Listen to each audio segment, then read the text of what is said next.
H D. Revanna ನಿವಾಸದಲ್ಲಿ ಚೆನ್ನಮ್ಮ ಪಾರ್ಥಿವ ಶರೀರವನ್ನು ಇಡಲಾಗಿದೆ. ಹೊಳೆನರಸೀಪುರದಲ್ಲಿ ಚೆನ್ನಮ್ಮ ಅಂತಿಮ ದರ್ಶನಕ್ಕೆ ವ್ಯವಸ್ಥೆಯನ್ನ ಮಾಡಲಾಗಿದೆ. ಚೆನ್ನಮ್ಮ ಪಾರ್ಥಿವ ಶರೀರಕ್ಕೆ ಆರತಿಯನ್ನ ಮಾಡಿದ್ದಾರೆ ಭವಾನಿ ರೇವಣ್ಣ. ಇವತ್ತು ಅಂತ್ಯ ಸಂಸ್ಕಾರ ನೆರವೇರಲಿದೆ. ಹೊಳೆನರಸೀಪುರದಲ್ಲಿ ಚೆನ್ನಮ್ಮ ದರ್ಶನಕ್ಕೆ ಎಲ್ಲಾ ರೀತಿಯ ಸಕಲ ವ್ಯವಸ್ಥೆಯನ್ನ ಮಾಡಲಾಗಿದೆ. ತಾಯಿ ಪಾರ್ಥಿವ ಶರೀರದ ಮುಂದೆ ಮಾಜಿ ಸಚಿವ ರೇವಣ್ಣ ಅವರು ಕಣ್ಣೀರನ್ನ ಹಾಕಿದ್ದಾರೆ. ತವರೂರಿನಲ್ಲಿ ಚೆನ್ನಮ್ಮಗೆ ಜನರಿಂದ ಭಾವಪೂರ್ಣ ಶ್ರದ್ಧಾಂಜಲಿಯನ್ನ ಸಲ್ಲಿಸಲಾಯಿತು. ಹರದನಹಳ್ಳಿಯ ರಂಗನಾಥ ಸ್ವಾಮಿ ಬೆಟ್ಟದ ತಪ್ಪಲಿನಲ್ಲಿ ಅಂತ್ಯಕ್ರಿಯೆ ನೆರವೇರಲಿದೆ. ಇಂದು ಸಂಜೆ ಒಕ್ಕಲಿಗ ಸಂಪ್ರದಾಯದಂತೆ ವಿಧಿವಿಧಾನವನ್ನ ನೆರವೇರಿಸಲಾಗುತ್ತೆ. ನಿನ್ನೆ ಬೆಂಗಳೂರಿನಿಂದ ಹೊಳೆನರಸೀಪುರಕ್ಕೆ ಬರುವಂತ ಮಾರ್ಗದ ಮಧ್ಯೆಯಲ್ಲೆಲ್ಲ ಕೂಡ ಚೆನ್ನಮ್ಮ ಅವರನ್ನ ಸಾಕಷ್ಟು ಜನ ಅಂತಿಮ ದರ್ಶನವನ್ನು ಪಡೆದುಕೊಂಡ್ರು. ಅದಾದ ನಂತರ ಅವರ ಹುಟ್ಟೂರಾದಂತಹ ಮುತ್ತಿಗೆ ಹಳ್ಳಿಗೆ ಕರೆದುಕೊಂಡು ಹೋಗಿ ಅಲ್ಲಿ ಒಂದಷ್ಟು ದರ್ಶನಕ್ಕೂ ಕೂಡ ಸ್ವಲ್ಪ ಸಮಯವನ್ನು ನಿಗದಿ ಮಾಡಲಾಗಿತ್ತು. ಅದಾದ ನಂತರ ಹೊಳೆನರಸೀಪುರದಲ್ಲಿರುವಂತಹ ರೇವಣ್ಣ ಅವರ ಮನೆಗೆ ಪಾರ್ಥಿವ ಶರೀರವನ್ನು ತರಲಾಯಿತು. ಅವರ ಸೊಸೆ ಭವಾನಿ ರೇವಣ್ಣ ಅವರು ಆರತಿ ಮಾಡುವ ಮುಖಾಂತರವಾಗಿ ಪಾರ್ಥಿವ ಶರೀರಕ್ಕೆ ನೋಡಿ, ರೇವಣ್ಣ ಅವರು ಬಹಳ ಕಣ್ಣೀರನ್ನು ಹಾಕ್ತಾ ಇದ್ರು. ತಾಯಿಯನ್ನ ಕಳೆದುಕೊಂಡು ಆ ತಾಯಿಯ ಪಾರ್ಥಿವ ಶರೀರದ ಮುಂದೆ ಕುಳಿತುಕೊಂಡು ಕಣ್ಣೀರನ್ನ ಹಾಕ್ತಾ ಇದ್ರು. ಈಗಾಗಲೇ ಪಾರ್ಥಿವ ಶರೀರ ರೇವಣ್ಣ ಅವರ ಮನೆಯಲ್ಲಿರುವಂಥದ್ದು. ಅಂತಿಮ ದರ್ಶನಕ್ಕೆ ವ್ಯವಸ್ಥೆಯನ್ನ ಮಾಡಲಾಗಿದೆ.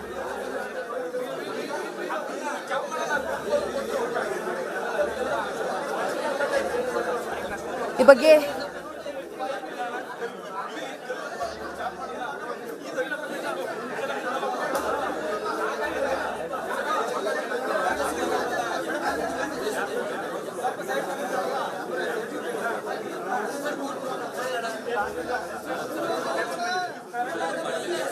ಮತ್ತಷ್ಟು ಮಾಹಿತಿಯನ್ನು ನೀಡ್ತಾ ಹೋಗ್ತಾರೆ ನಮ್ಮ ಪ್ರತಿನಿಧಿ ಸುರೇಶ್. ನೇರ ಸಂಪರ್ಕದಲ್ಲಿ ಜಾಯಿನ್ ಆಗ್ತಿದ್ದಾರೆ.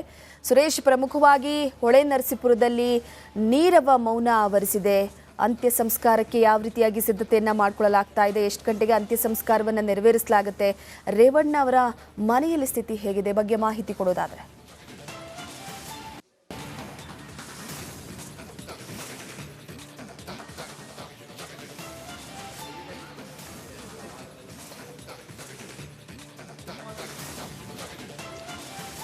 ರೂಪಾ, ಇವತ್ತು ಚೆನ್ನಮ್ಮ ಅವರ ಅಂತ್ಯಕ್ರಿಯೆ ಮಧ್ಯಾಹ್ನ 2 ಗಂಟೆಯಿಂದ 4 ಗಂಟೆಯ ಒಳಗೆ ಮುಗಿದೋಗುತ್ತೆ. 2 ಗಂಟೆಯಿಂದ ಅಂತಿಮ ವಿಧಿವಿಧಾನಗಳೆಲ್ಲವೂ ಕೂಡ ಶುರುವಾಗುತ್ತೆ. ಏನು ಕುಟುಂಬಸ್ಥರಿಂದ ಪೂಜೆ ಮಾಡುವಂಥದ್ದು, ಜೊತೆಗೆ ಅರ್ಚಕರಿಂದ ಮಂತ್ರ, ವೇದ, ಘೋಷವಾಕ್ಯಗಳೊಂದಿಗೆ ಶುರುವಾಗುವಂಥದ್ದು. ಅದಕ್ಕೂ ಮುಂಚೆ ನಾನು ಈಗ ಎಚ್.ಡಿ. ರೇವಣ್ಣ ಅವರ ನಿವಾಸ ಏನಿದೆ ಹೊಳೆನರಸೀಪುರದಲ್ಲಿರ್ತಕ್ಕಂಥ ನಿವಾಸದ ಬಳಿ ಇದ್ದೇನೆ. ನಾನಿಲ್ಲಿ ಒಂದಷ್ಟು ಇಲ್ಲಿ ಏನೆಲ್ಲ ಯಾವ ರೀತಿಯಾಗಿ ಸಿದ್ಧತೆ ಆಗಿದೆ ಅಂತೇಳಿ ನಾನು ತೋರಿಸ್ತಾ ಹೋಗ್ತೇನೆ. ಸದ್ಯ ಎಚ್.ಡಿ. ರೇವಣ್ಣ ಅವರ ನಿವಾಸದ ಇನ್ನೋಡು ಏನಿದೆ ದ್ವಾರ ಬಾಗಿಲಿದೆ, ಅದ್ರ ಎದುರಿಗೆ ನೆನ್ನೆ ಚೆನ್ನಮ್ಮ ಅವರ ಪಾರ್ಥಿವ ಶರೀರವನ್ನು ಅಂತಿಮ ದರ್ಶನಕ್ಕೆ ಇಟ್ಟಿದ್ದಾರೆ. ಬೆಳಗಿನ ಜಾವ ಮುಂಜಾನೆ 5 ಗಂಟೆಗೆ ಪಾರ್ಥಿವ ಶರೀರ ಬೆಂಗಳೂರಿನ ಪದ್ಮನಾಭನಗರದಿಂದ ಏನು ಹೊರಟು ಬಂತು, ಅದು 5 ಗಂಟೆಗೆ ಇಲ್ಲಿಗೆ ತಲುಪಿತು.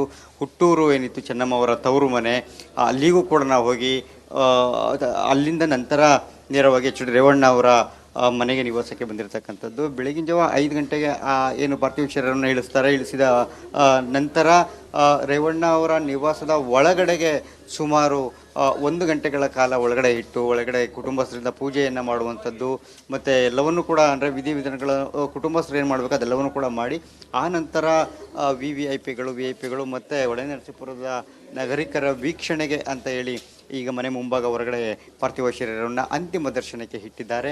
ಈ ಅಂತಿಮ ದರ್ಶನ ಸುಮಾರು 11 ಗಂಟೆಯವರೆಗೂ ಕೂಡ ಮನೆ ಮುಂಭಾಗ ಇರುತ್ತೆ.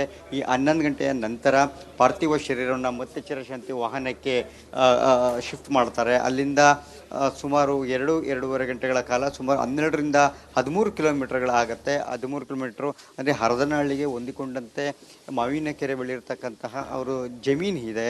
ಈ ರಂಗನಾಥ ಸ್ವಾಮಿಯ ತಪ್ಪಲು ದೇವಸ್ಥಾನ ಏನಿದೆ ಅದರ ತಪ್ಪಲಿನಲ್ಲೇ ಹರದನಹಳ್ಳಿಗೆ ಹೊಂದಿಕೊಂಡಂತೆ ಒಂದು ಜಮೀನು ಇರತಕ್ಕಂಥದ್ದು, ದೇವೇಗೌಡರ ಕುಟುಂಬಕ್ಕೆ ಸೇರಿದಂಥ ಜಮೀನು. ಈ ಜಮೀನಿನಲ್ಲೇ ಅಲ್ಲಿ ಚೆನ್ನಮ್ಮ ಅವರ ಅಂತ್ಯಕ್ರಿಯೆ ನಡೆಯುವಂಥ ಸ್ಥಳ.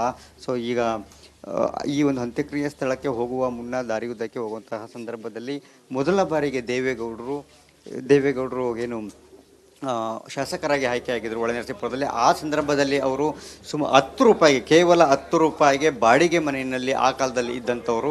ಸೊ ಆ ಬಾಡಿಗೆ ಮನೆ ಮುಂದೆನೂ ಕೂಡ ಚೆನ್ನಮ್ಮ ಅವರ ಪಾರ್ಥಿವ ಶರೀರವನ್ನು ಕೆಲ ನಿಮಿಷಗಳ ಕಾಲ ನಿಲ್ಲಿಸಬೇಕು, ಅಲ್ಲಿ ಸ್ವಲ್ಪ ಹೊತ್ತಿನ ಕಾಲ ಅವರ ಮನೆ ಮುಂದೆ ಚೆನ್ನಮ್ಮ ಅವರ ಪಾರ್ಥಿವ ಶರೀರ ತೆರಳುವಂಥ ಗಾರ್ಡನ್ ನಿಲ್ಲಿಸಿ ಅಂತ ಹೇಳಿದ್ದಾರೆ.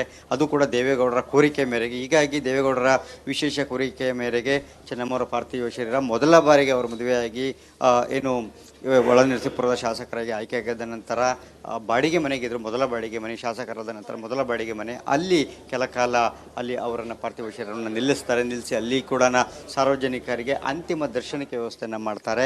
ಅದಾದ ನಂತರ ನೇರವಾಗಿ ಮಾವಿನಕೆರೆ ಬಳಿ ಇರತಕ್ಕಂತಹ ಏನು ರಂಗನಾಥ ಸ್ವಾಮಿ ತಪ್ಪಲಿನ ದೇವಸ್ಥಾನದ ತಪ್ಪಲಿನಲ್ಲಿರ್ತಕ್ಕಂತಹ ಅಂತ್ಯಕ್ರಿಯೆ ಸ್ಥಳಕ್ಕೆ, ಆ ಭೂಮಿಗೆ ಕರ್ಕೊಂಡು ಹೋಗ್ತಾರೆ. ಅಲ್ಲಿ 2 ಗಂಟೆ ಸುಮಾರಿಗೆ ಸಾಕಷ್ಟು VVIPಗಳು ಆಗಲೇ ಬಂದಿರ್ತಾರೆ. ಯಾಕೆಂದರೆ ಮುಖ್ಯಮಂತ್ರಿ DK ಶಿವಕುಮಾರ್, ಹಾಗೆ ಕೇಂದ್ರ ಸರ್ಕಾರದ ಪ್ರತಿನಿಧಿಗಳಾಗಿ ಅಲ್ಲಿ ಕೂಡ ಶಿವರಾಜ್ ಸಿಂಗ್ ಚೌಹಾಣ್, ಹಾಗೇನೆ ಇನ್ನು ಇತರೆ ರಾಜ್ಯಸಭಾ ಸಂಸದರು, ಹಾಗೇನೆ ರಾಜ್ಯಸಭಾ ಸದಸ್ಯರುಗಳು, ಎಲ್ಲರೂ ಕೂಡ ಮಾಜಿ ಸಚಿವರು, ಹಾಗೆ ರಾಜ್ಯದ ಇರತಕ್ಕಂತಹ ರಾಜ್ಯ ಸರ್ಕಾರದ ಸಚಿವರು ಎಲ್ಲರೂ ಕೂಡ ಬಹುತೇಕ ಸಾವಿರಾರು ಜನ ಬರ್ತಾ ಇದ್ದಾರೆ. ಜೊತೆಗೆ ಇನ್ನೊಂದು ವಿಶೇಷ ಏನಂತಂದರೆ ಹೊಳೆನರಸೀಪುರ 1ರಲ್ಲೇ 5 ಹೆಲಿಪ್ಯಾಡ್ಗಳಿದೆ. ಈಗಾಗಲೇ 3 ಹೆಲಿಪ್ಯಾಡ್ಗಳಿತ್ತು. ಅದಕ್ಕೆ ಹೆಚ್ಚುವರಿಯಾಗಿ ಇನ್ನೂ 2 ಹೆಲಿಪ್ಯಾಡ್ಗಳನ್ನು ಕೂಡ ಮಾಡಿರ್ತಕ್ಕಂಥ. ಯಾಕೆಂದರೆ ಮಾಜಿ ಪ್ರಧಾನಿಗಳ ಪತ್ನಿ ಆಗಿರೋ ಹಿನ್ನೆಲೆಯಲ್ಲಿ ಸಹಜವಾಗಿ ಅವರಿಗೆ ಸಂತಾಪವನ್ನು ಹೇಳುವಂಥದ್ದು, ಅವ್ರಿಗೆ ಸಾಂತ್ವನ ಹೇಳುವ ನಿಟ್ಟಿನಲ್ಲಿ ಸಾಕಷ್ಟು ಜನ ಬರ್ತಾರೆ, ಗಣ್ಯರು ಬರ್ತಾರೆ.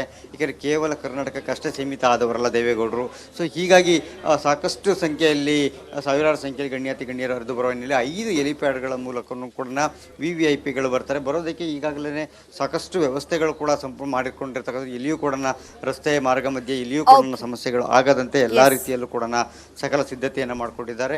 ಇನ್ನು ನಿವಾಸದ ಬಳಿ ಕೂಡ ಬೆಳಿಗ್ಗೆ 5 ಗಂಟೆಯಿಂದನೇ ಪಾರ್ಥಿವ ಶರೀರದ ಅಂತಿಮ ದರ್ಶನಕ್ಕೆ ವ್ಯವಸ್ಥೆಯನ್ನು ಮಾಡಿರತಕ್ಕಂಥ. ಬೆಳಿಗ್ಗೆ 5 ಗಂಟೆಯಿಂದನೇ ಸರಣಿ ಸಾಲಲ್ಲಿ ಬಂದು ಎಲ್ಲರೂ ಕೂಡ ದರ್ಶನ ಪಡ್ಕೊಳ್ತಾ ಇರ್ತಕ್ಕಂಥದ್ದು ರೂಪ. ಈಗಾಗಲೇ CT ರವಿ ಅವರು ಕೂಡ ಬಂದಿದ್ದಾರೆ. ನೀವು ವಿಡಿಯೋದಲ್ಲಿ CT ರವಿ ಅವ್ರನ್ನ ಕೂಡ ಇಲ್ಲಿ ನೋಡಬಹುದು. ಇಲ್ಲಿ CT ರವಿ ಅವರು ಅಂದರೆ ಈಗಾಗಲೇ VVIPಗಳು ಕೂಡ ಬರ್ತಾ ಇರ್ತಕ್ಕಂಥದ್ದು. ಒಟ್ಟಾರೆಯಾಗಿ ರೂಪ ಈಗ ಎಲ್ಲ ರೀತಿಯಲ್ಲೂ ಕೂಡ ಸಿದ್ಧತೆ ಆಗಿರ್ತಕ್ಕಂಥದ್ದು. 11 ಗಂಟೆಯ ಪಾರ್ಥಿವ ಶರೀರವನ್ನು ಅಂತಿಮ ಚಿರಶಾಂತಿಯ ವಾಹನಕ್ಕೆ ತಲುಪಿಸಿ ಅಲ್ಲಿಂದ ಅಂತ್ಯಕ್ರಿಯೆ ಸ್ಥಳಕ್ಕೆ ತೆಗೆದುಕೊಂಡು ಹೋಗುವಂಥದ್ದು. ಇದೆಲ್ಲವೂ ಕೂಡ ಪ್ರಕ್ರಿಯೆ. ಥ್ಯಾಂಕ್ ಯು ಸುರೇಶ್, ನಿಮ್ಮೆಲ್ಲ ಮಾಹಿತಿಗಾಗಿ.